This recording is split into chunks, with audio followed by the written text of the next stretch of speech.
A year ago, maybe you prayed for peace, maybe you prayed for healing, maybe you prayed for better habits, stronger faith, better health, or fresh start.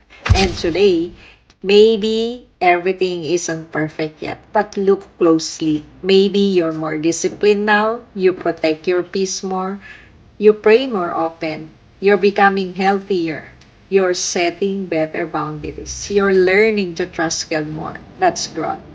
Sometimes we're so focused on what's still missing that we forget to celebrate what God has already done.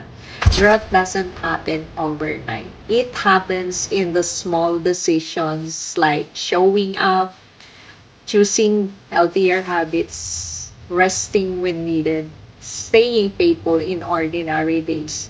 In Second Corinthians 5:17, if anyone is in Christ, the new creation has come, the old has gone, the new is here. You may not be where you want to be yet, but thanks God, you're not where you used to be. Keep growing, keep healing, keep trusting God.